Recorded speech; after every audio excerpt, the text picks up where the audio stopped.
সকল প্রশংসা এবং গুণগান সে আল্লাহ তাআলার জন্য, যিনি এক সপ্তাহ পর আবারও আমাদেরকে জুমার খুতবা এবং সলাতে উপস্থিত হওয়ার তৌফিক দান করেছেন। আলহামদুলিল্লাহ।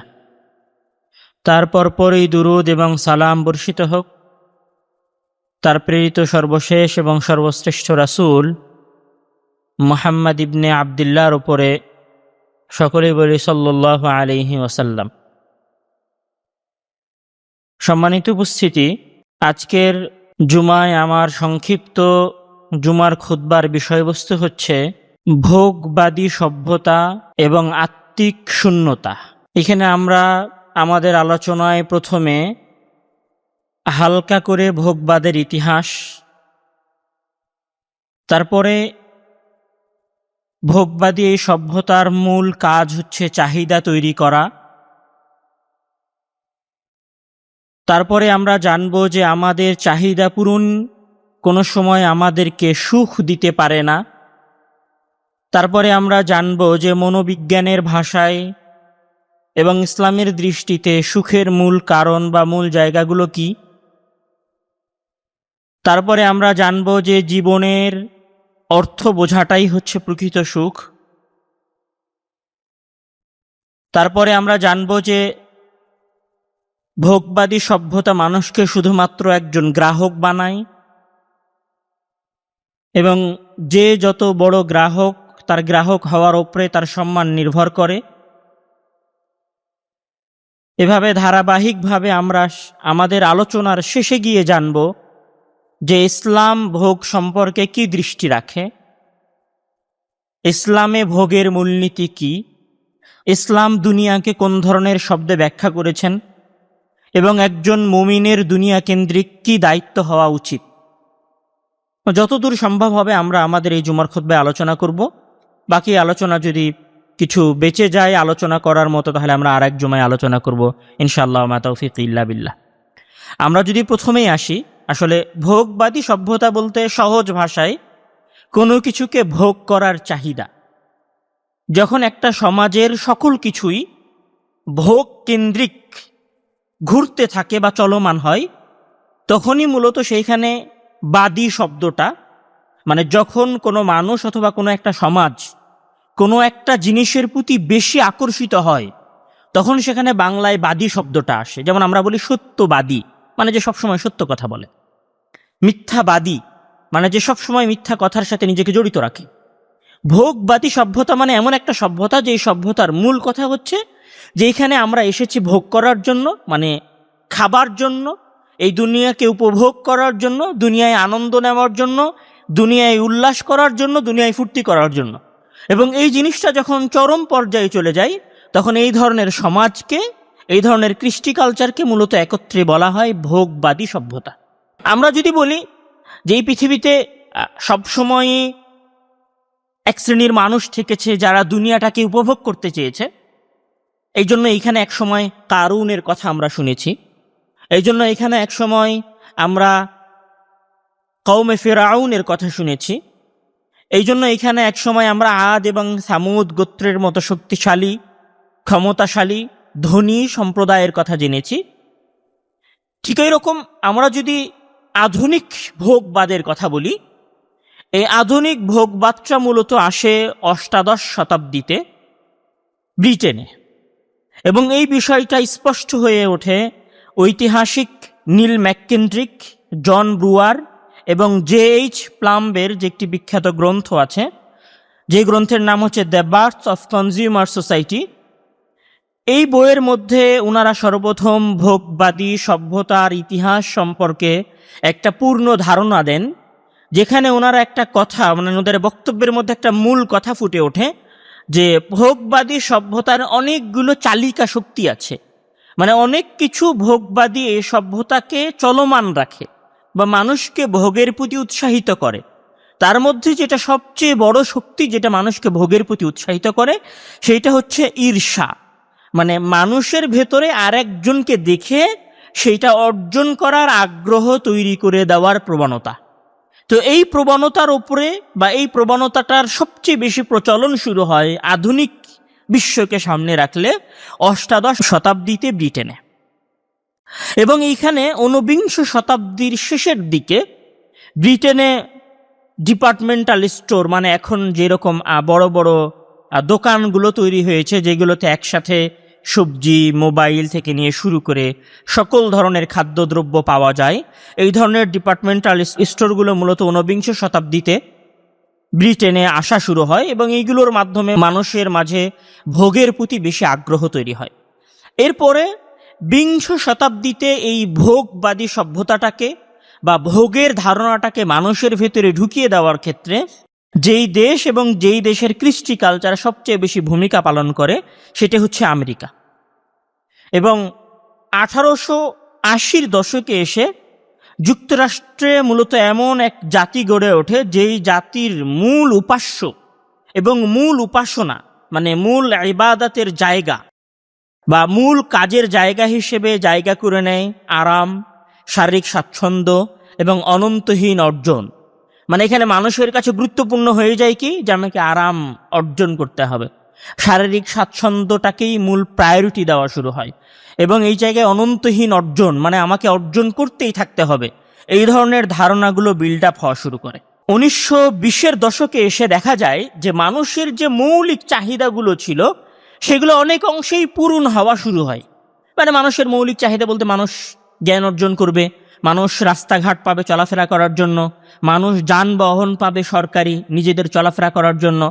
এই অনেক জিনিসগুলোই মূলত 1920-এর শতকে এসে আমেরিকার মতো উন্নত দেশগুলোতে পরিপূর্ণ হওয়া শুরু করে, যে মানুষের মোটামুটি প্রয়োজনগুলো পূরণ হওয়া শুরু হয়েছে। তখন এইখানে একটা নতুন ধারণার তৈরি হয় বা নতুন একটা ভয়ের তৈরি হয়, যেটা আমাদের মধ্যে যারা বিজনেসম্যান আছে তারা এই জিনিসটা ভালো বুঝবেন।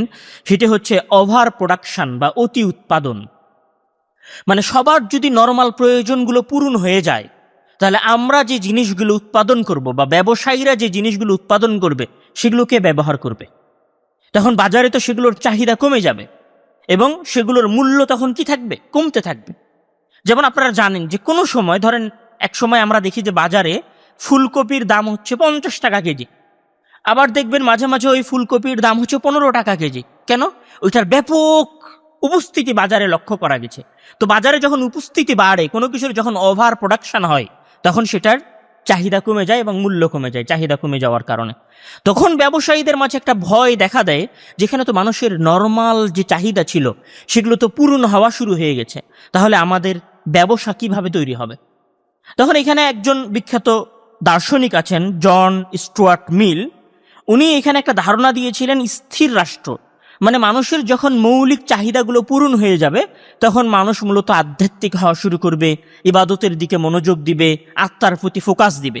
কিন্তু উনার এই ধারণাটা তৎকালীন সময়ের যারা পুঁজিবাদী ব্যবসায়ী ছিলেন, মানে যারা দুনিয়াটাকেই অর্জন করতে চাইতেন, টাকা উপার্জন করতে চাইতেন, তারা এই ধারণাটাকে সম্পূর্ণ বাতিল এবং গ্রহণ করতে অস্বীকার করে। তখন এইখানে কি তৈরি হয়? এখানে আসে যে মানুষের মাঝে ভোগের দক্ষতা বাড়াতে হবে। মানুষের মাঝে ভোগের দক্ষতা বাড়াতে হবে মানে মানুষকে ভোগ করা শিখাতে হবে। মানে একজন মানুষ যদি একটা 3 রুমের ফ্ল্যাটে সন্তুষ্ট থাকে, তাহলে তাকে সন্তুষ্ট হতে দেওয়া হবে না। মানে তাকে এটা শেখানো হবে যে না, আপনার এখন 3 ফ্ল্যাটের বাড়ি হয়ে গেছে, মানে আপনি এখন মোহাম্মদপুরে একটা ফ্ল্যাট নিয়েছেন, তাহলে আপনার পরবর্তী টার্গেট হবে যেন আপনি বসুন্ধরায় একটা ফ্ল্যাট নিতে পারেন। আপনি যখন বসুন্ধরায় ফ্ল্যাট নেবেন, তখন আপনার পরবর্তী টার্গেট তারা আপনাকে দিবে যে আপনাকে একটা গুলশানে ফ্ল্যাট নিতে হবে। আপনি যখন গুলশানে একটা ফ্ল্যাট নেবেন, তখন তারা আপনাকে বলবে যে হ্যাঁ, এখন আগামীর বাংলাদেশ হচ্ছে পূর্বাচল, সুতরাং পূর্বাচলে একটা ফ্ল্যাট নিতে হবে। এটাকে বলা হয় ভোগের দক্ষতা।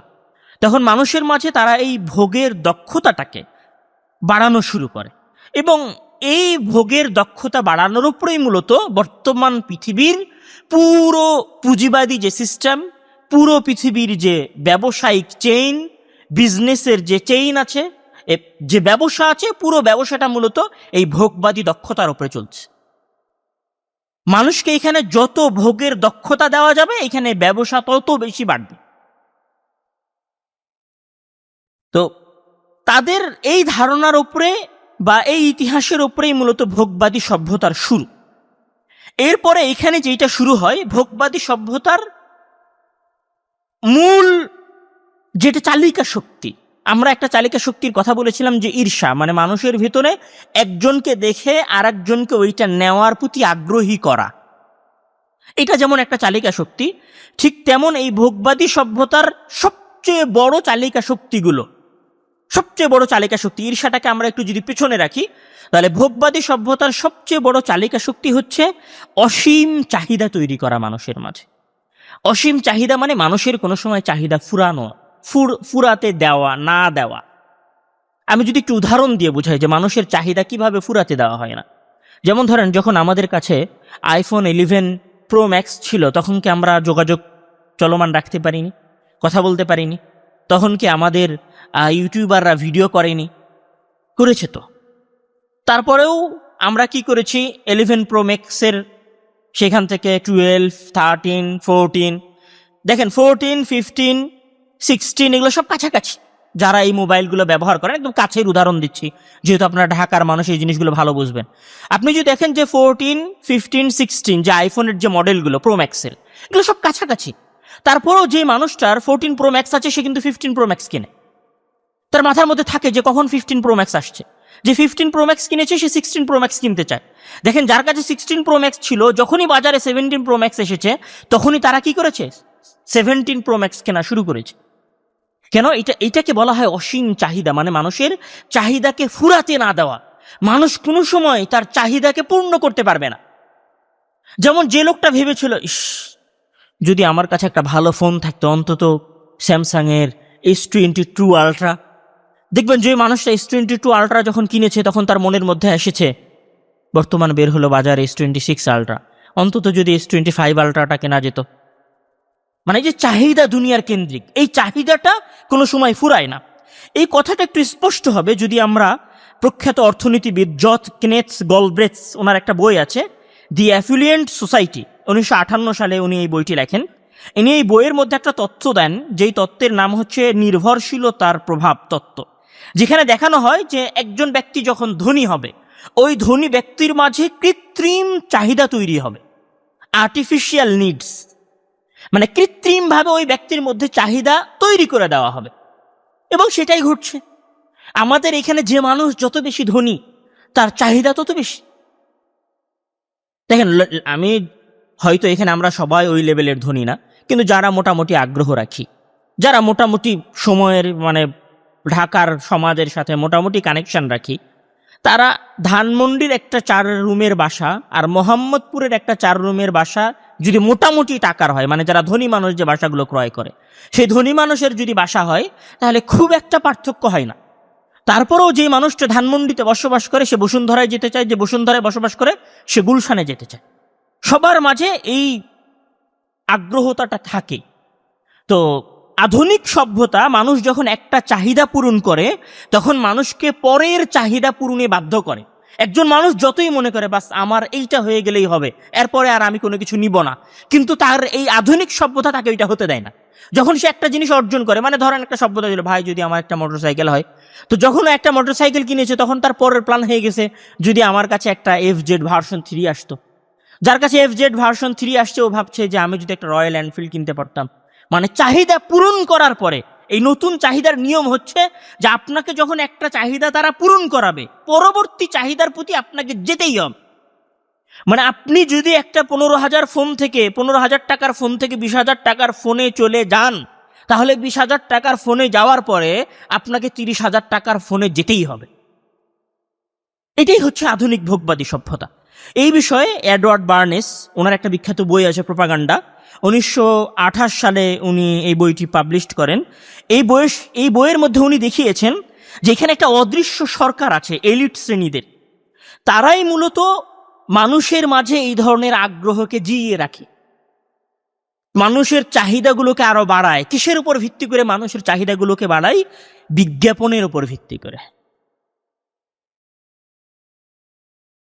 মানে আমি যদি বিজ্ঞাপনের একটা উদাহরণ দিই, মাত্র 8,000 টাকায় পূর্বাচলে আপনি 2-2.5 কাঠার একটি প্লট পাচ্ছেন। এমনভাবে বিজ্ঞাপন দিবে যে আপনার মনে হবে যে হ্যাঁ 15,000 টাকা দিলে আমি একটা প্লট পেয়ে যাচ্ছি। কিন্তু আপনি যখন 15,000 টাকা দেওয়া শুরু করবেন, দেখবেন যে আপনি 15,000 টাকা দেওয়া যখন শুরু করেছেন তখন ওইখানে আপনাকে টোটাল 1 কোটি টাকা দিতে হয়েছে। এবং আমরা সবাই যখন এক অবস্থা থেকে আরেকটা ভালো অবস্থার দিকে যাই, তখন আমরা সবাই কোনো না কোনো বিজ্ঞাপনের ধোকায় পড়ে ওই ভালো অবস্থার দিকে গেছি। বিজ্ঞাপনটা হচ্ছে আধুনিক সভ্যতার সবচেয়ে বড় চালিকা শক্তি। এবং এইখানে জেনারেল মোটরস নামে একটা কোম্পানি আছে, ওই মোটরসের চার্লস ক্যাটারিং, উনি সমাজকে নিয়ন্ত্রণ করার একটা তত্ত্ব দিয়েছেন। সেই তত্ত্বর নাম হচ্ছে স্থায়ী অসন্তোষ তৈরি করা।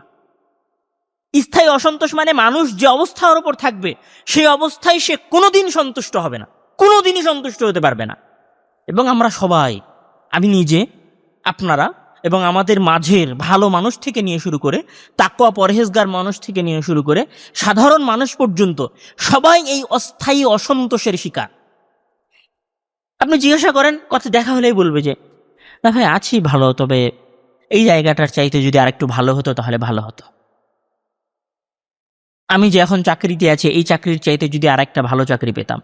ভাই আপনার ফোনটা তো অনেক সুন্দর। হ্যাঁ ভাই ফোনটা সুন্দর, তবে যদি আরেকটা দামি ফোন কিনতে পারতাম। তো এইটা এমনি এমনি আমাদের ভেতরে আসেনি, এটাকে ঢুকানো হয়েছে।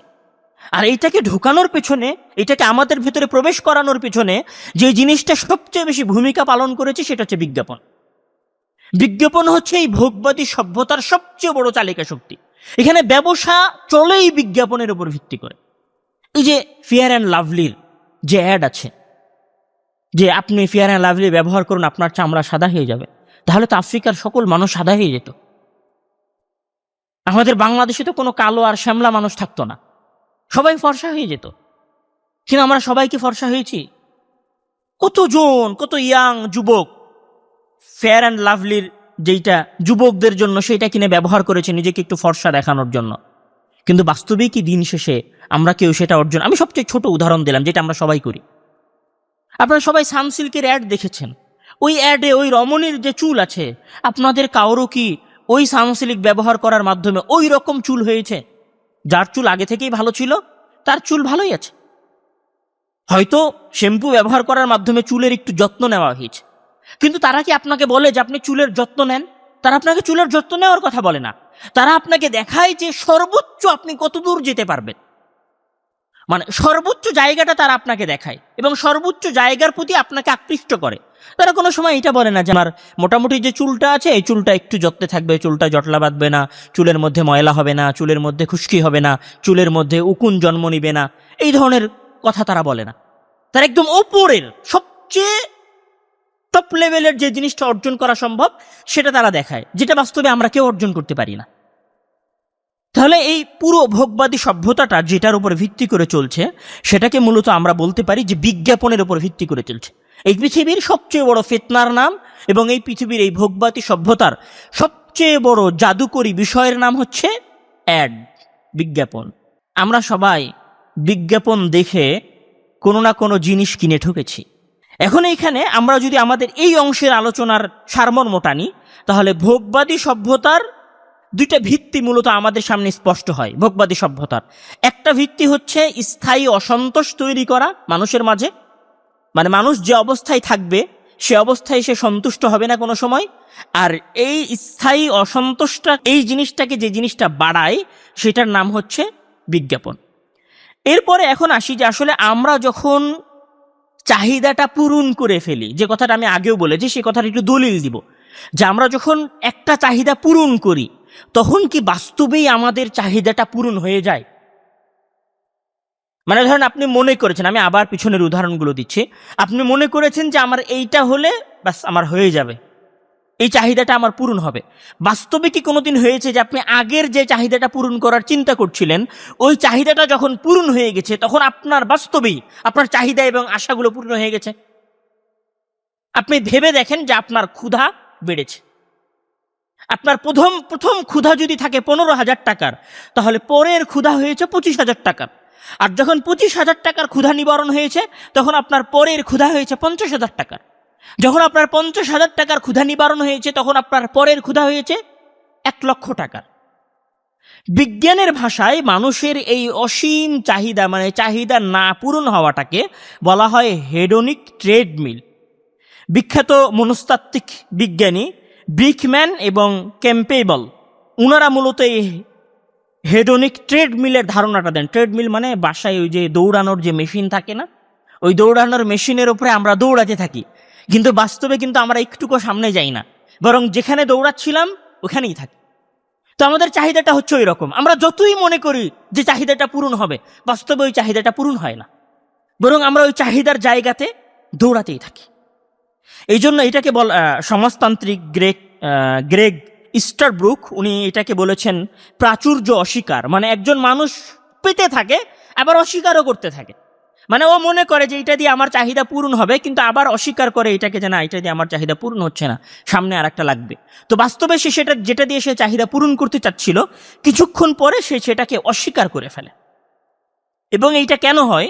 মানুষের মাঝে একটা সিস্টেম আছে, সেটা হচ্ছে যে মানুষ যখন একটা চাহিদা সে পূরণ করে ফেলে, তখন অটোমেটিক্যালি তার ভেতরে পরের চাহিদা পূরণের প্রতি আকর্ষণ তৈরি হয়।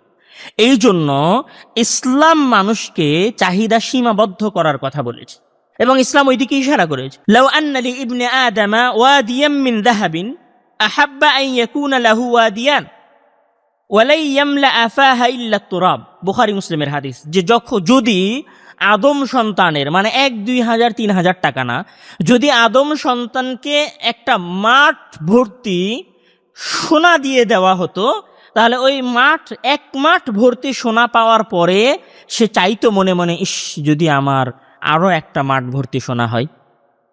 এটা হচ্ছে আদম সন্তানের অভ্যাস।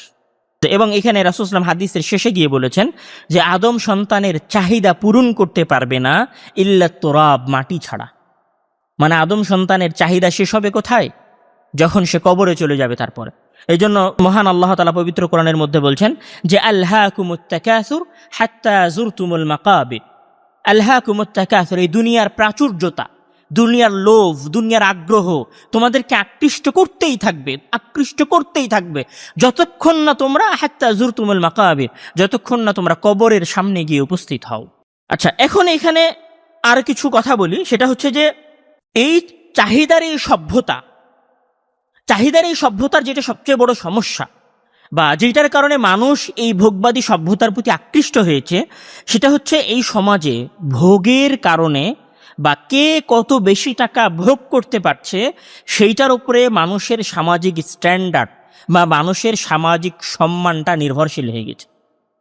মানে মানুষের সম্মান, যেমন ধরেন যার বাসা থেকে একটা কার্ডিলাকের দামি গাড়ি বের হয়, অথবা লেক্সাসের একটা দামি গাড়ি বের হয়, অথবা বিএমডাব্লিউর একটা দামি গাড়ি বের হয়, সমাজে ওই ব্যক্তির সম্মান একটু ওপরে।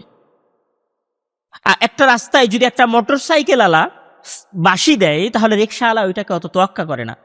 কিন্তু যদি পেছনে বড় উঁচা কোনো গাড়ি বাঁশি দেয়, তাহলে রিক্সাওয়ালা ওই জিনিসটাকে তোয়াক্কা করে।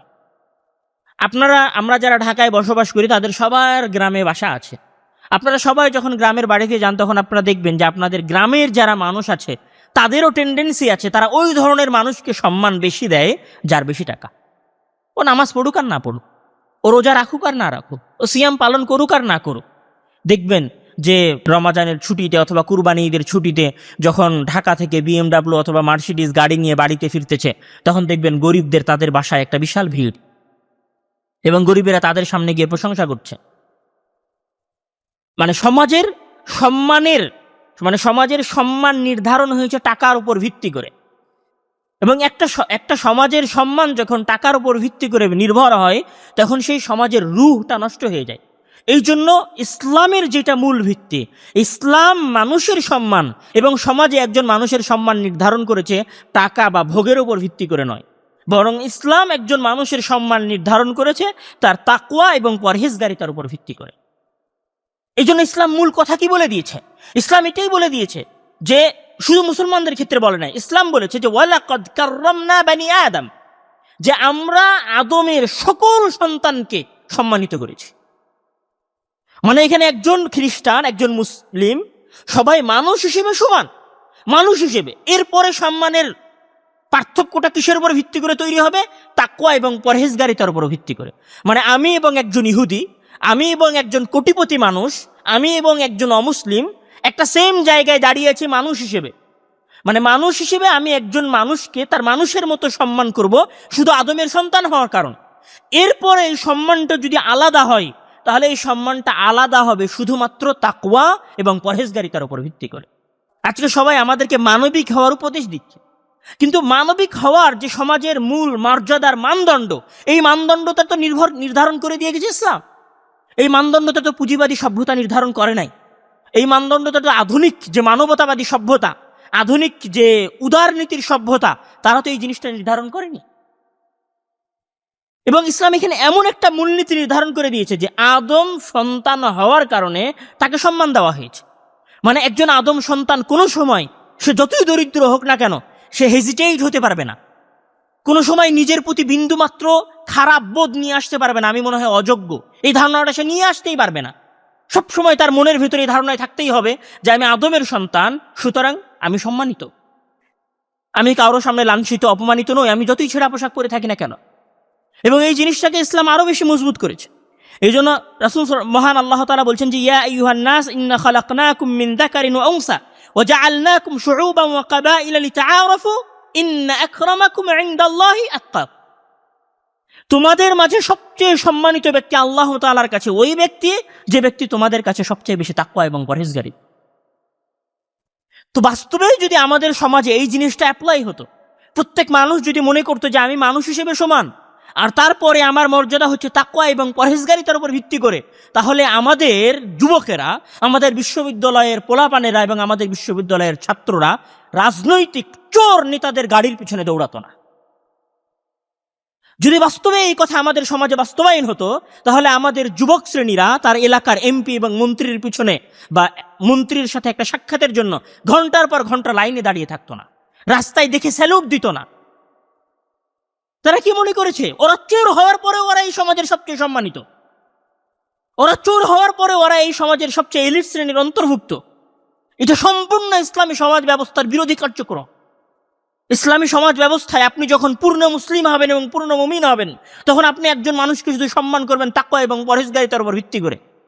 আজকের সারা বাংলাদেশের মানুষেরা যদি এই চোর এমপি মন্ত্রীগুলোকে আইডেন্টিফাই করে এবং এদেরকে চোর আখ্যায়িত করে এদেরকে সম্মান দেওয়া বন্ধ করে, এরা দেখবেন সব চুরি বন্ধ করে দিয়েছে। ওরা জানে যে আপনাদের উপর সম্মান নিতে হলে চুরি করতে হবে। ওরা জানে যে এই সমাজের উপর প্রভাব এবং প্রতিপত্তিশীল হতে হলে টাকা পয়সা ইনকাম করতে হবে চুরি করে হলেও। কেন? এটাই সমাজের মান সম্মানের মানদণ্ড। আমরা যদি এই সমাজটাকে পরিবর্তন করতে চাই, তাহলে এই সমাজের এই মান সম্মানের মানদণ্ডটাকে পরিবর্তন করে দিতে হবে। যে চোর তাকে বলতে হবে হ্যাঁ চোর যাচ্ছে, ওই বিএমডাব্লিউতে গেলেও বলতে হবে যে ও চোর যাচ্ছে। আপনার মনের মধ্যে এটা থাকতে হবে যে ও চোর। হাজার গুণ সম্মানিত হচ্ছে ওই ব্যক্তি যে একটা সাধারণ পাঞ্জাবি গায়ে দিয়ে আসরের সালাতে একটা মসজিদে এসেছে। এই মানসিকতা আমার এবং আপনার মাঝে থাকতে হবে। আমরা যখন মেট্রো রেলে যাতায়াত করি, তখন আমাদের মাঝে যদি কেউ খুব ভালো পোশাক পরে আসে, তার হাতে যদি একটা দামি ফোন থাকে, তার পোশাকে যদি শালীনতা থাকে, আমাদের মাঝে অটোমেটিক্যালি একটা সম্মান দেওয়ার প্রবণতা তৈরি হয়ে যায়। কেন রে ভাই? আমাদের সমাজে, আমাদের গ্রামে যদি কোনো একজন সরকারি চাকরিজীবী থাকে, আমি জানি যে টাকা ইনকাম করে 5 তলা বাড়ি বানিয়েছে, তারপরে ওকে দেখা মাত্র আমাদের ভিতরে একটা অটোমেটিক্যালি সম্মান দেওয়ার চিন্তা চেতনা চলে আসে। কেন? রাসূল সাল্লাল্লাহু আলাইহি ওয়াসাল্লাম বলছেন যে ইন্নাল্লাহা লা ইয়ানজুরু ইলা সুওয়ারিকুম ওয়ালা ইলা আমওয়ালিকুম, যে আল্লাহ তাআলা তোমাদের চেহারার দিকেও তাকান না এবং তোমাদের মান সম্মানের দিকেও তাকান না।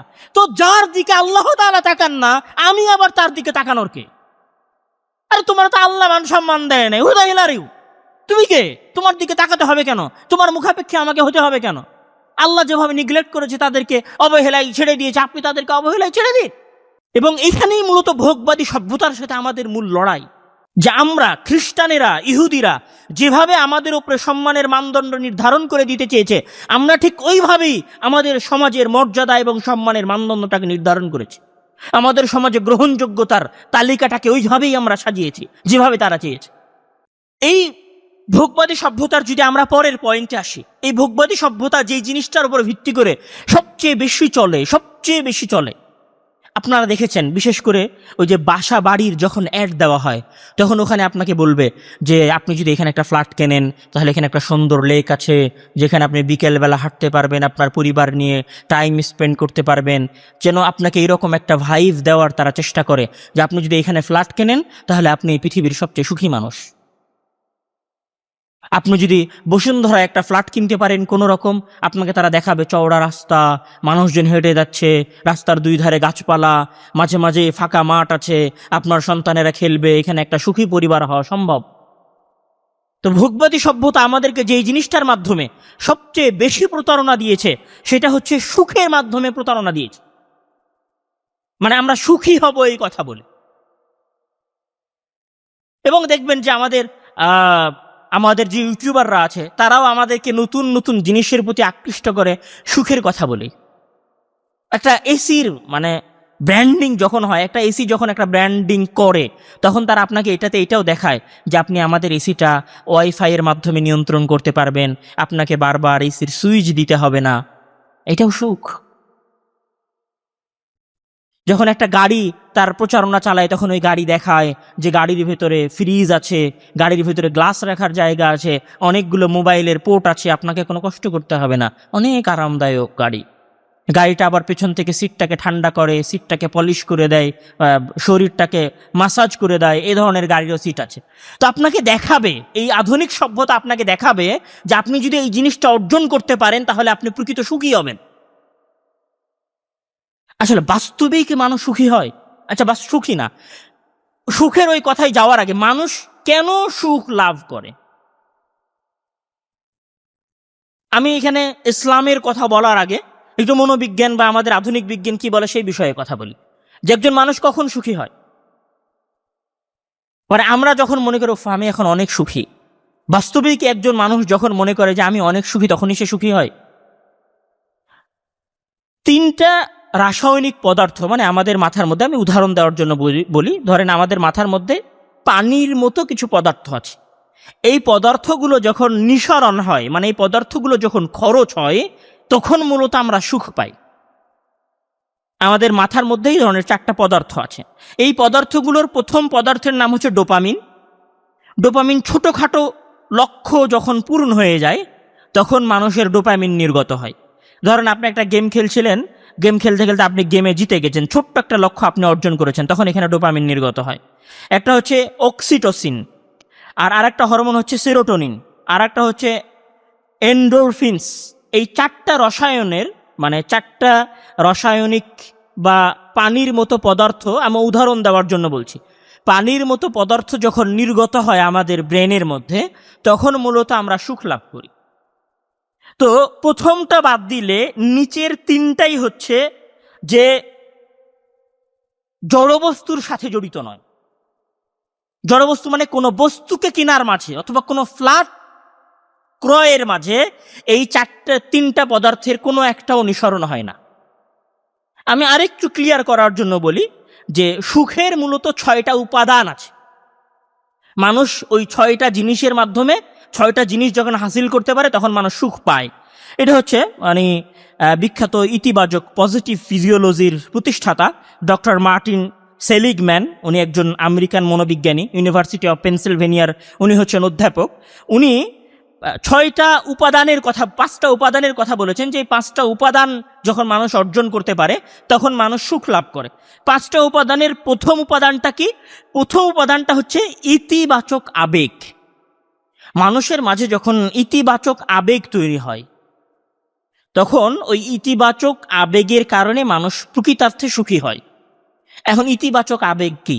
আমি একদম ফ্র্যাঙ্কলি বলতেছি, একজন মানুষ যখন বা একজন যুবক যখন কোনো ধরনের অনৈতিক কাজে লিপ্ত হয়, তখন এইটাও আবেগপূর্ণ করা। কিন্তু ওই আবেগটা কি ইতিবাচক আবেগ? ওই আবেগটা হচ্ছে নেতিবাচক আবেগ। তাহলে ওই নেতিবাচক আবেগে আপনি যে সাময়িক আনন্দটা পান, সেটাকে মনোবিজ্ঞানের ভাষায় সুখ বলে না, বরং ওই নেতিবাচক আবেগটা আপনাকে পরবর্তী আবেগের প্রতি উদ্বুদ্ধ করে। মানে যখন একজন যুবক অবৈধভাবে একজন নারীকে ভোগ করে, তখন তার মাথার মধ্যে, তার ব্রেনে আগ্রহ তৈরি হয় যে আমাকে সামনে আরও 2-3টা নারীকে উপভোগ করতে হবে। যখন 2-3টা নারীকে উপভোগ করা হয়ে যায়, তখন সে ভাবে যে আমাকে বাইরের দেশের কোনো নারীকে উপভোগ করতে হবে। এটা হচ্ছে নেতিবাচক আবেগ, এটাতে মানুষ সুখ লাভ করে না। তাহলে মানুষের সুখের মূল উপাদানগুলোর একটা উপাদান হচ্ছে মানুষের ভেতরে ইতিবাচক আবেগ লাগবে। দ্বিতীয় যে কারণের মানুষ সুখ লাভ করে, মনোবিজ্ঞান বলছে, সেটা হচ্ছে সম্পৃক্ততা। সম্পৃক্ততা মানে মানুষ যখন কোনো কাজের মাঝে গভীরভাবে ডুবে যায়, এমনভাবে ডুবে যায় যে নিজের আত্মসচেতনতা সে হারিয়ে ফেলে। এটাকে মোটিভেশনাল স্পিচের ভাষায় বলা হয় ফ্লো স্টেটে পৌঁছে যাওয়া। মানে একজন মানুষ যখন গভীরভাবে কোনো কাজের মধ্যে ডুবে যায়, তখন ওই কাজে গভীরভাবে ডুবে যাওয়ার কারণে মানুষ সুখ লাভ করে। এই জন্য দেখবেন আমাদের যারা আধুনিক বা বহির্বিশ্বের যারা মোটিভেশনাল স্পিকার আছেন, তারা মানুষকে সবসময় ব্লক টাইমের কথা বলে। ব্লক টাইম মানে আপনার দিনের নির্দিষ্ট একটা সময় 2 থেকে 3 ঘন্টা, যেই সময়টা আপনি একদমই এমনভাবে কাজে লাগাবেন যেই সময় আপনি আর অন্য কোনো কাজ করবেন না। মানে একজন স্টুডেন্ট হয়, আর ওই স্টুডেন্টের যদি একটা ব্লক টাইম থাকে 3 ঘন্টার, তাহলে ওই ব্লক টাইমের মাঝে সে তার মায়ের সাথেও কথা বলবে না, সে তার বোনের সাথেও কথা বলবে না, সে তার স্ত্রীর সাথেও কথা বলবে না, সে তার সন্তানের সাথেও কথা বলবে না। এটা হচ্ছে ব্লক টাইম। তো একজন মানুষ যখন ব্লক টাইমে ঢুকে কাজ করে, তখন সে ফ্লো স্টেটে পৌঁছে যায়, এবং ব্লক টাইমে কাজ করার কারণে সে কাজ শেষে একটা সুখ লাভ করে অটোমেটিক্যালি। তো এটাকে বলা হচ্ছে যে এই সুখটা মানুষ লাভ করে যখন কোনো কাজের মাঝে গভীরভাবে ঢুকে যায়। ঠিক এই কথাটাই ইসলাম বলেছে। ইসলাম বলেছে ইসলামের ভাষায়। কিভাবে বলেছে? রাসূল সাল্লাল্লাহু আলাইহি ওয়াসাল্লাম বলছেন যে আনতা আবুদাল্লাহ কাআন্নাকা তারা ফাইন লাম তাকুন তারাহু ফাইন্নাহু ইয়ারাক, যে তুমি আল্লাহ তাআলার ইবাদত করো এমন ভাবে যেন তুমি আল্লাহ তাআলাকে দেখতে পাচ্ছ। আর তুমি যদি আল্লাহ তাআলাকে দেখতে না পাও, তাহলে তুমি এই বিশ্বাসটা অর্জন করো এবং এই বিশ্বাসটা তোমার ভিতরে লালন করো যে আল্লাহ তাআলা তোমাকে দেখছেন। আচ্ছা, একজন মানুষ কতটা গভীরভাবে ইবাদতে ডুবে গেলে এটা কল্পনা করতে পারে যে আমি আল্লাহ তাআলাকে দেখতে পাচ্ছি, অথবা এটা কল্পনা করতে পারে যে আল্লাহ তাআলা আমাকে দেখছেন। মানে আমি যখন পড়ছি আলহামদুলিল্লাহ রাব্বিল আলামিন আর রহমানির রহিম, তখন আমার অনুভূতি হচ্ছে যে আল্লাহ তাআলা আমার এই আলহামদুলিল্লাহ রাব্বিল আলামিন বলার পরে আল্লাহ তাআলা বলছেন হামিদানি আবদি, আমার বান্দা আমার প্রশংসা করেছে। যখন আমি বলেছি আর রহমানির রহিম, তখন আল্লাহ বলেছেন আসনা আলাইয়া আবদি, আমার বান্দা আমার উপর দ্বিতীয়বার প্রশংসা করল। এটা কখন কখন আমাদের এরকম অনুভূতি হয়েছে? হয় নাই কোনো সময়। এই কারণে আমরা সুখও পাইনি। এই জন্য রাসূল সাল্লাল্লাহু আলাইহি ওয়াসাল্লাম বেলাল রাদিয়াল্লাহু তাআলা আনহুকে উদ্দেশ্য করে বলছেন, যে হাদিসটা আবু দাউদে উল্লেখ আছে, হাদিস নাম্বার হচ্ছে 4985। ওই হাদিসের মধ্যে রাসূল সাল্লাল্লাহু আলাইহি ওয়াসাল্লাম বেলালকে উদ্দেশ্য করে বলছেন, ইয়া বিলাল আকিমিস সালাতা আরিহনা বিহা, হে বেলাল তুমি ইকামত দাও, আমরা সালাত আদায় করব এবং এই সালাতের মাধ্যমে আমরা প্রশান্তি সুখ লাভ করব। তাহলে ওনারা সালাতের মাধ্যমে কিভাবে সুখ পেয়েছেন? সলাতের মাধ্যমে সুখ পেয়েছেন যখন সলাত আদায় করতে করতে বা সলাতের মধ্যে ওনারা ফ্লো স্টেটে চলে গেছেন, এমনভাবে সলাতে দাঁড়িয়েছেন যে নিজের ব্যবসা বাণিজ্য, পড়াশোনা, পরিবার পরিজন, সন্তান সন্ততি সকল চিন্তা থেকে মুক্ত হয়ে শুধুমাত্র রবের সামনে দাঁড়িয়েছেন এবং উনি অনুধাবন করতে পেরেছেন যে আল্লাহ তাআলা বলেছেন যে আমি যখন সূরা ফাতিহা পড়ছি তখন আল্লাহ তাআলা বলেছেন হাদা বাইনি ওয়া বাইনা আবদি, যে এই সূরা ফাতিহার একটা অংশ হচ্ছে আমার বান্দার আর একটা অংশ হচ্ছে আমার। মানে আমি যখন সূরা ফাতিহা পড়ছি তখন আমার প্রত্যেক বাক্যের জবাব মহান আল্লাহ তাআলা দিচ্ছেন। এটা হাদিসে কুদসি। তাহলে আমরা কি সূরা ফাতিহা পড়ার সময় ওই অনুভূতি নিয়ে সূরা ফাতিহা পড়েছি? আমরা যখন পড়েছি যে সূরা ফাতিহা শুরুর আগের সালাত শুরুর যেটা পরের দোয়া, সেটা হচ্ছে যে আল্লাহুম্মা বা'id বাইনি ওয়া বাইনা খাতায়ায়া কামা বা'adta বাইনাল মাশরিক ওয়াল মাগরিব, হে আল্লাহ তুমি পূর্ব এবং পশ্চিমের মাঝে যে দূরত্ব তৈরি করে দিয়েছো, ওই দূরত্ব আমার এবং আমার পাপের মাঝে করে দাও। তা আমরা যখন এই দোয়াটা পড়েছি তখন কি বাস্তবে এই দোয়াটা হৃদয় থেকে পড়েছি? এই জন্য রাসূল সাল্লাল্লাহু আলাইহি ওয়াসাল্লাম বলছেন, এটা হচ্ছে নাসাইর 3939 নম্বর হাদিস, জুইলাত কুররাতু আইনি ফিস সালাহ, যে সালাতের মধ্যে আমার সুখ নির্ধারণ করা হয়েছে। তাহলে আমরা জানলাম যে সুখের দ্বিতীয় উপাদান হচ্ছে কোনো একটা কাজের মাঝে গভীরভাবে ঢুকে যাওয়া, এত গভীরভাবে ঢুকে যাওয়া যে আপনি আপনার আত্মসচেতনতা মানে অন্য কোনো কিছুর প্রতি মনোযোগ পূর্ণরূপে হারিয়ে ফেলেন। পরের সুখের তৃতীয় উপাদানটা কি? সুখের তৃতীয় উপাদানটা হচ্ছে, এগুলো কিন্তু আমি সেটার সাথে ইসলামকে মিলাচ্ছি, কিন্তু এই উপাদানগুলো কিন্তু পৃথিবীর বিখ্যাত মনোবিজ্ঞানীরা দিয়েছেন।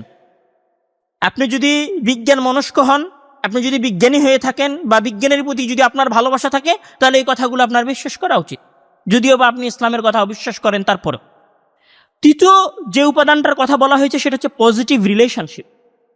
মানুষ যখন একটা পজিটিভ রিলেশনশিপের মধ্যে থাকে, একটা সুন্দর পারিবারিক বন্ধনের মধ্যে থাকে তখন মানুষ সুখ লাভ করে, আনন্দ পায়।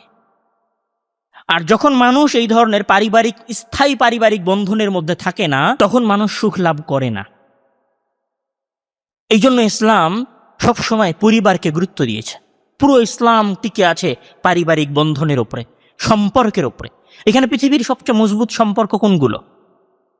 একজন প্রেমিকের সাথে একজন প্রেমিকার সম্পর্ক সবচেয়ে মজবুত। একজন মায়ের সাথে একজনের সন্তানের সম্পর্ক, একজন বাবার সাথে একজন সন্তানের সম্পর্ক, একজন ভাইয়ের সাথে আরেকজন ভাইয়ের সম্পর্ক, একজন বোনের সাথে আরেকজন বোনের সম্পর্ক, এগুলো হচ্ছে স্থায়ীভাবে প্রমাণিত এই পৃথিবীর সবচেয়ে ইতিবাচক সম্পর্ক। তাহলে আমরা যদি সুখ পেতে চাই তাহলে আমাদের এই ধরনের সম্পর্কগুলো বজায় রাখা উচিত। এখন এখানে একটা প্রশ্ন হতে পারে, সেটা হচ্ছে যে যদি ইতিবাচক সম্পর্কের মাধ্যমে সুখ থাকে, তাহলে আধুনিক বিশ্ব কেন পারিবারিক প্রথাটাকে ভেঙে দিতে চায়? কেন তারা লিভ টুগেদারের মতো প্রচলন চালাতে চায়? কেন তারা এখানে বিবাহ বহির্ভূত সম্পর্কের প্রতি মানুষকে উদ্বুদ্ধ করে? এইটারও কারণ আছে। এইটার কারণ হচ্ছে আধুনিক মনোবিজ্ঞান বলছে যে একজন মানুষ যখন পারিবারিক অশান্তিতে ভোগ করে অথবা তার পরিবার থাকে না, তখন সে প্রচণ্ড বস্তুবাদী হয়ে যায়, তখন সে বস্তুর মাঝে সুখ খোঁজা শুরু করে। আবার বলি, একজন মানুষের যখন পরিবার থাকে না, মানে বাবা মা ভাই বোন সন্তান সন্ততি এইগুলো যখন থাকে না, তখন সে বস্তুবাদী হয়ে যায় বেশি, তখন সে বস্তুর মাঝে সুখ খোঁজা শুরু করে। তাহলে এই পৃথিবীতে একজন ধনী মানুষ যত বেশি পরিবারহীন হবেন এবং যত বেশি বস্তুবাদী হবেন, তত বেশি উনি বাইরের পণ্য ক্রয় করে নিজের সুখকে নিবারণ করার চেষ্টা করবেন। তাহলে উনি যদি পণ্য কেনেন, তাহলে সেই পণ্যটা কার কিনবেন? পুঁজিবাদী বড় বড় ব্যবসায়ীদের কিনবেন। তাহলে এইখানে তাদেরকে ব্যবসা চালাতে হলেও এই ধরনের পরিবার প্রথা ভেঙে দিতে হবে। ব্যবসা চালাতে হলেও মানুষকে বস্তুবাদী করে গড়ে তুলতে হবে। মানে এটা যদি সময় থাকে তাহলে হয়তো আরো বিস্তারিত কথা বলা যাবে, বা কেউ চাইলে এগুলোর ডকুমেন্টেশন গুগলে সার্চ দিয়ে অথবা বই পড়ে এগুলো কালেক্ট করতে পারেন, যে একজন মানুষ যখন বস্তুবাদী বেশি হয় তখন ওই মানুষের জড় বস্তুর প্রতি আকর্ষণ থাকে। তখন সে তার যার সন্তান আছে, আপনি অনেক টেনশনে আছেন, আপনার স্ত্রীর সাথে, আমি আমাদের দৈনন্দিন জীবনের উদাহরণ দিই, আপনার স্ত্রীর সাথে আপনার অনেক মনোমালিন্যতা চলছে, তারপরেও আপনি আপনার স্ত্রীটাকে মেনে নেন আপনার শুধু সন্তানের সুখের দিকে তাকিয়ে। তাহলে আমরা সুখটা কোথায় পাই বলেন তো? আমাদের সন্তানের চেহারার দিকে তাকিয়ে। যখন আমাদের সন্তান আমাদেরকে আব্বু বলে ডাকে, তখন আমরা সেখানে সুখ লাভ করি। আমাদের বাবা মা যখন আমাদেরকে বাবা বলে সম্বোধন করে, তখন আমরা সেখানে সুখ লাভ করি।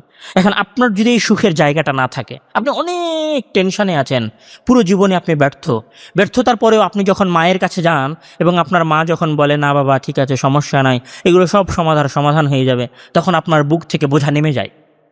তো এই জিনিসগুলো যদি আপনার না থাকে, তাহলে আপনি কোথায় আপনার সুখের এই তাড়না পূরণ করতে যাবেন বলেন? তখন আপনি আপনার সুখের তাড়না পূরণ করতে যাবেন মদ, ফেন্সিডিল, গাঁজা, ইয়াবা, হিরোইন এগুলোর মাধ্যমে। তখন আপনি আপনার সুখ পূরণ করতে যাবেন কোথায়? বারে। তখন আপনি আপনার সুখ পূরণ করতে কোথায় যাবেন? কোনো নারীর সাথে। তখন আপনি আপনার সুখ পূরণ করতে কোথায় যাবেন? কক্সবাজার সমুদ্র সৈকতে। এটাই তো ঘুরছে, তাই না? সবাই তো এটাই করছে, সবাই আমরা এই জিনিসটাই করছি। এটা আমরা আরো ভালো জানি যে আমাদের মাঝে যখন একজন মানুষ অনেক বেশি টেনশনে থাকে, অনেক বেশি দুশ্চিন্তাগ্রস্ত হয়, তখন সে কি করে? এই এক পেগ নিয়ে নেয়, মানে এক ঢোক ইয়াবা অথবা ফেন্সিডিলের খেয়ে ফেলেন, তাহলে সুখ লাভ করবে। কিন্তু এটা তো স্থায়ী সুখ না, মনোবিজ্ঞানী এটাকে সুখ বলেনি। আচ্ছা, সুখের এই জন্য পবিত্র কোরআন কি বলছে? রাসূল সাল্লাল্লাহু আলাইহি ওয়াসাল্লাম বলছেন যে ইত্তাকুল্লাহাল্লাযী তাসাআলুনা বিহি ওয়াল আরহাম, তোমরা, আল্লাহ তাআলা বলছেন যে তোমরা আল্লাহ তাআলাকে ভয় করো এবং আল্লাহ তাআলার সাথে জড়িত ওয়াল আরহাম আত্মীয়তার সম্পর্ককে ছিন্ন করাকে তোমরা ভয় করো। কেন ইসলাম আত্মীয়তার সম্পর্ক ছিন্ন করার প্রতি এত গুরুত্ব দিল? ইসলাম বলছে যে আত্মীয়তার সম্পর্কের একটা আকৃতি আছে।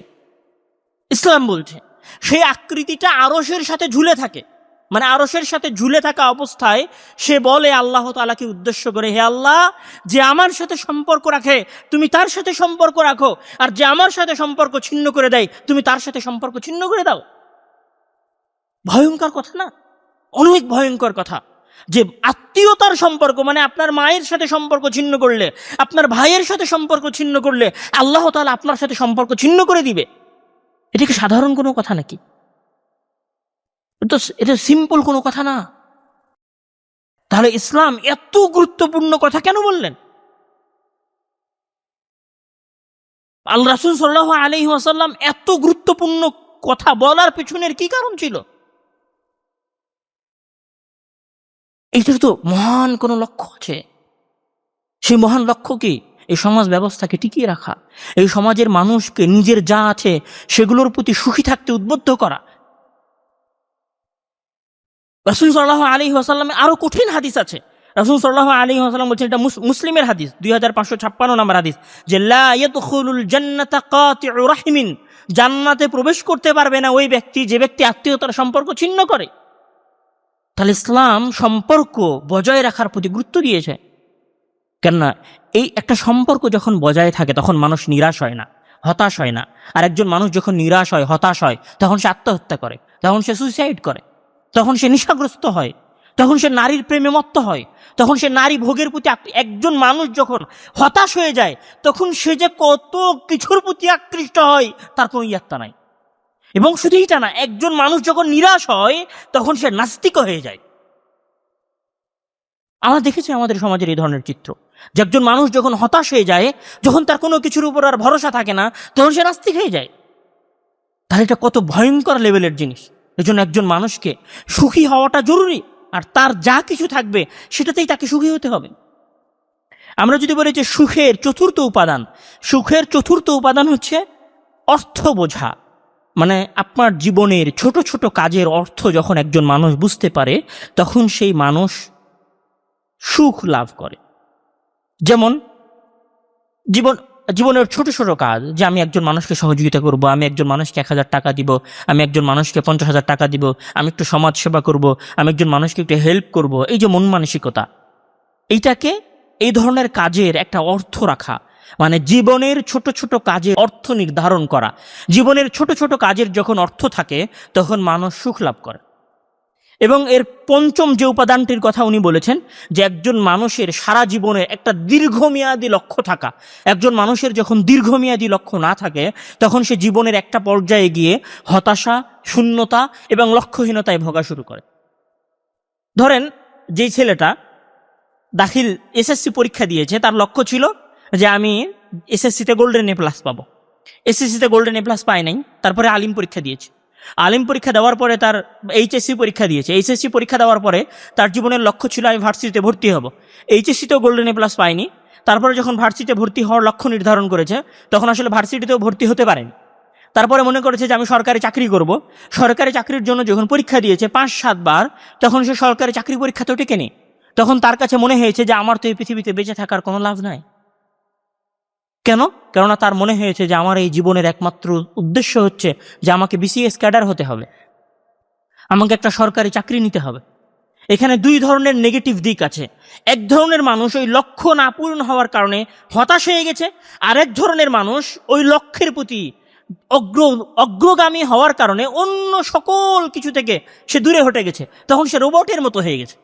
তখন সে এসএসসিতে গোল্ডেন এ প্লাস পেয়েছে, এইচএসসিতে গোল্ডেন এ প্লাস পেয়েছে, অনার্সে সর্বোচ্চ পয়েন্টস লাভ করেছে, তারপরে বিসিএস পরীক্ষায় টিকেছে, বিসিএস পরীক্ষায় টেকার পরে চাকরিতে ঢুকেছে। তখন সে রোবট। সে মনে করেছে যে আমি আমার পৃথিবীতে তো কোথাও কোনো অসফল হয়নি। তখন কোনো মানুষের প্রতি তার কোনো দয়া কাজ করে না, কোনো মানুষের প্রতি তার বিশেষ কোনো মায়া কাজ করে না, দরিদ্রদের প্রতি তাকে দেখতে হবে এরকম কোনো মন মানসিকতা কাজ করে না। সে পারলে পৃথিবীর বা তার দেশের সবচেয়ে গরিব এবং অসহায় মানুষটার কাছ থেকেও পারলে টাকা লুটে নেয়। আমরা এই দৃশ্য দেখছি। একজন উকিল, একজন জজ একটা সাধারণ মানুষের সর্বস্ব কেড়ে নেয়। আপনারা দেখেন নাই কেড়ে নিতে? একজন সচিবের দালালকে একজন সাধারণ মানুষের সর্বস্ব কেড়ে নিতে আপনারা দেখেননি? একজন রাজনৈতিক নেতার, তার গ্রামের সবচেয়ে অসহায় মানুষ, কিছুই ছিল না, তার হয়তো 2 কাঠার একটা ফ্ল্যাট অথবা ভিটে বাড়ি ছিল, সেই ভিটে বাড়িটা ছিনিয়ে নিয়েছে। কেন? সে মনে করেছে এটাই তার জীবনের একমাত্র লক্ষ্য উদ্দেশ্য, মানে দুনিয়াটাকে পেতে হবে, এটাই লক্ষ্য উদ্দেশ্য। তো যে ওই লক্ষ্য উদ্দেশ্য অর্জন করতে থেকেছে সে ওই দিকেই আগাতে থেকেছে, আর যে ওই লক্ষ্য উদ্দেশ্যের একটাও অর্জন করতে পারেনি সে হতাশ হয়ে আত্মহত্যা করেছে। মানে একজন লক্ষ্য উদ্দেশ্য পূরণ করতে করতে রোবট হয়ে গেছে, আর একজন লক্ষ্য উদ্দেশ্য না পূরণ করতে করতে হতাশ হয়ে আত্মহত্যা করেছে। দীর্ঘমেয়াদী কোনো লক্ষ্য না থাকা, এই জন্য ইসলাম কি বলছে যে মানুষের দীর্ঘমেয়াদী লক্ষ্য থাকতে হবে। আপনি যাই করেন না কেন আপনার মনের মধ্যে এটা থাকতে হবে যে আপনাকে একদিন আপনার রবের সামনে দাঁড়াতে হবে। আল্লাহ তাআলা বলছেন যে ওয়া মা খালাকতুল জিন্না ওয়াল ইনসা ইল্লা লিয়াবুদুন, মানে আমার যদি কিছুই না থাকে, আমি যদি দরিদ্র, অসহায়, নিঃস্ব, গরিব, ফকির, মিসকিন হয়ে যাই, আমার পকেটে যদি একটা টাকাও না থাকে, তাও আমাকে মনে করতে হবে যে আমার প্রতিপালককে এখানে জাস্ট ইবাদত করার জন্য পাঠাইছে। আমি দুনিয়া যদি না অর্জন করি কি সমস্যা? আমার যদি 15,000 টাকার বেতন 25,000 টাকা না হয় তো কি সমস্যা? আমি 1 লাখ টাকা ইনকাম করি, আমি একজন সচিব মানুষ, 1,20,000 টাকা বেতন পাই। আমার 1,20,000 টাকা যদি অবৈধ ইনকামের মাধ্যমে 5 লক্ষ টাকা না হয় তো কি সমস্যা? কোনো সমস্যা নাই। আমি তো এসেছি 60 বছরের এই দুনিয়ায়, শুধুমাত্র আমি জানি যে আমার প্রতিপালক আমাকে এখানে ইবাদত করার জন্য পাঠিয়েছেন, ইবাদত করবো, আখিরাতে জান্নাত পাবো। তো একজন মানুষের যখন দীর্ঘমেয়াদী লক্ষ্য থাকে না, তখন মানুষ পাপী হয়ে যায়, তখন মানুষ পাপাচারে লিপ্ত হয়ে যায়।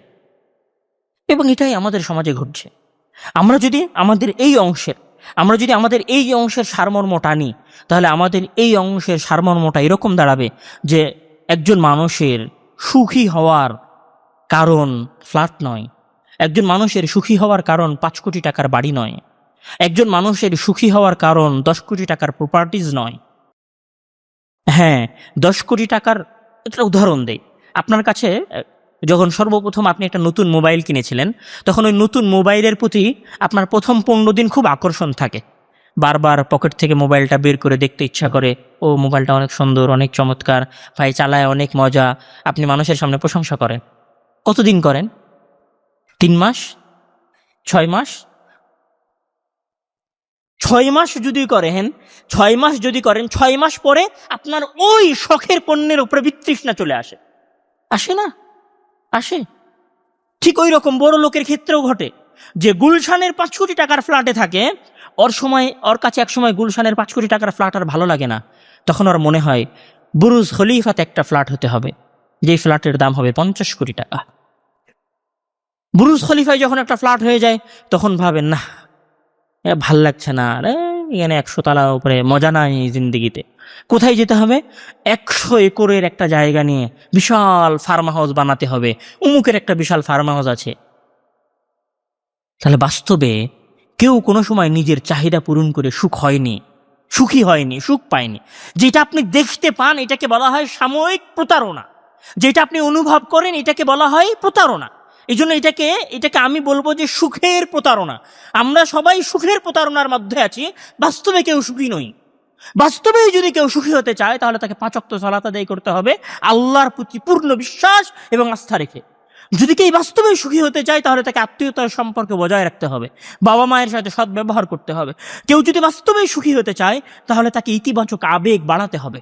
কেউ যদি বাস্তবে সুখী হতে চায়, তাহলে জীবনের ছোট ছোট কাজের যেমন লক্ষ্য উদ্দেশ্য থাকবে, তেমন জীবনের একটা বৃহৎ লক্ষ্য উদ্দেশ্য থাকতে হবে। তাহলে একজন মানুষ জীবনের শেষ পর্যায়ে এসে হলেও সুখী হবেন।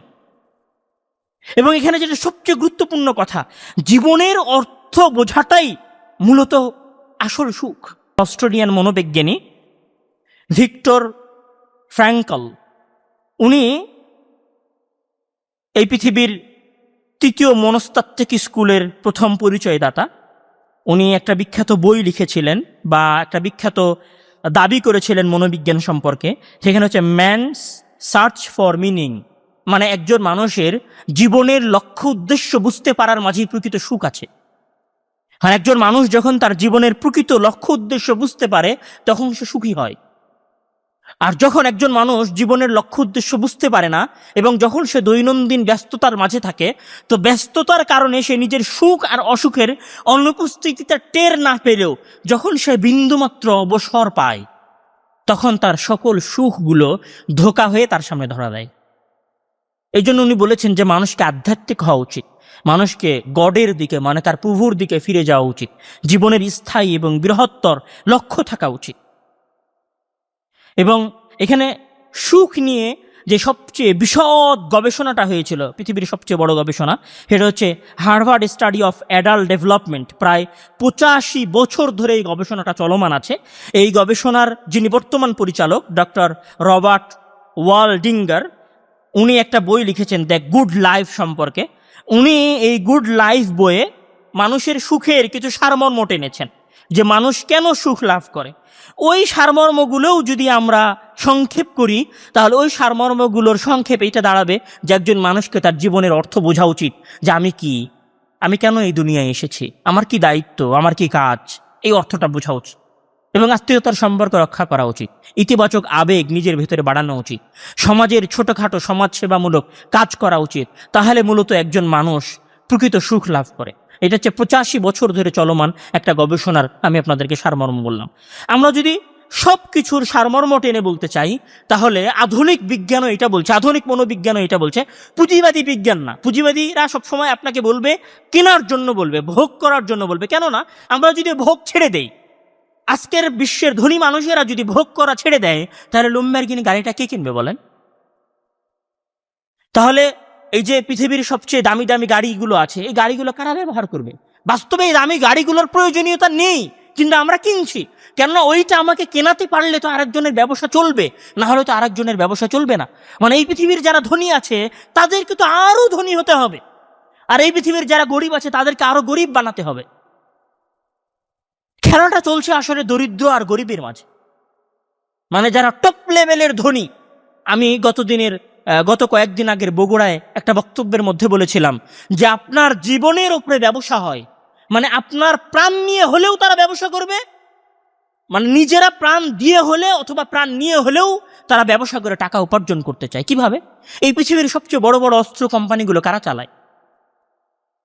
এই পৃথিবীর সবচেয়ে বড় বড় অস্ত্র কোম্পানি সব আমেরিকায় আছে। আচ্ছা, এই অস্ত্র কোম্পানিগুলো কাদের কাছে অস্ত্র বিক্রি করে? কাদের কাছে অস্ত্র বিক্রি করে? আমাদের মুসলিম বিশ্বের কয়টা মুসলিম দেশ স্বাধীনভাবে অস্ত্র উৎপাদন করে? কয়টা মুসলিম দেশ? এদের তো নিজেদেরই অস্ত্র নাই, অস্ত্র উৎপাদন করবে, বিক্রি করবে কোথায় অস্ত্র উৎপাদন করে? এদের তো নিজেদেরই অস্ত্র নাই। পৃথিবীর যে বড় বড় সন্ত্রাসী সংগঠন আছে এদেরকে অস্ত্র কে দিয়েছে? ওরাই দিয়েছে। তাহলে তারা আপনার জানের ওপরে হলেও ব্যবসা করতে চায়, আপনার জীবনের বিনিময়ে হলেও টাকা উপার্জন করতে চায়। তো যে ফেসবুক, এই যে ইউটিউব, কিসের উপর ব্যবসা করে বলেন? এই যে পাবজি, ফ্রি ফায়ার, কিসের উপর ব্যবসা করে? আপনার সময়ের উপর ব্যবসা করে। আপনার সময়কে ধ্বংস করে এরা ব্যবসা করে, আপনার সময়কে ধ্বংস করে এরা কোটিপতি হয়েছে। তাহলে এই পুঁজিবাদী সভ্যতা কোনোদিনই আপনাকে ভোগের বাইরে যেতে বলবে না, কোনোদিনই আপনাকে আপনার সুখের যে তাদের দেওয়া ধারণা আছে এই ধারণার বাইরে যেতে বলবে না। আমি আপনাকে এখানে একটা কথা বলেছিলাম আমাদের সময়ের উপরে জুমার খুতবায়, যে সব কিছুর সংজ্ঞা নির্ধারণ করতে হবে। সংজ্ঞা যদি ভুল হয়, সংজ্ঞা যদি আপনি সঠিক মতো নির্ধারণ করতে না পারেন তাহলে আপনি আরেকজনের দ্বারা প্ররোচিত হবেন। মানে আপনার কাছে যদি সংজ্ঞা হয়ে যায় সুখ মানে অধিক টাকা, তাহলে ওইটাই আপনি তখন ওটার পেছনে ছুটবেন। ঠিক যেমন তারা সংজ্ঞা নির্ধারণ করে দিয়েছে যে সন্ত্রাসবাদের সংজ্ঞা হচ্ছে মাথায় টুপি এবং মুখে দাড়ি, তাহলে আমাদেরকে সংজ্ঞা নির্ধারণ করতে হবে, সুখের সংজ্ঞা। ইসলামে সুখ থাকে মানুষের হৃদয়ে, ইসলামের সুখ থাকে অল্প তুষ্টির মধ্যে, ইসলামের সুখ থাকে কিসের মধ্যে? মানুষের যেইটা আছে এটাতেই যখন মানুষ সুখ হয়ে যায়, এটাতেই যখন মানুষ সন্তুষ্টি হয়, তখনই সেটার মধ্যে মানুষ প্রকৃত সুখ লাভ করে। আর ইসলামে সুখের সবচেয়ে বড় জায়গা হচ্ছে জান্নাত। তার আগ পর্যন্ত মানুষ কোনোদিন চিরস্থায়ী সুখ লাভ করতে পারবে না। মহান আল্লাহ তাআলা আমাদেরকে আমাদের এই দুনিয়ার এবং ভোগবাদী সভ্যতার বিজ্ঞাপন ব্যবস্থাপনা এবং এই ভোগবাদী সভ্যতার অস্থায়ী অসন্তোষ তৈরির এই ব্যবস্থাপনা থেকে মহান আল্লাহ তাআলা আমাদেরকে মুক্ত থাকার তৌফিক দান করুক। আল্লাহ তাআলা তৌফিক দিলে এই অংশের বাকি আলোচনা আমরা আমাদের আগামী জুমার খুতবায় করবো ইনশাআল্লাহ। ওমা তৌফিকি ইল্লা বিল্লাহ। আসসালামু আলাইকুম ওয়া রাহমাতুল্লাহি ওয়া বারাকাতুহু।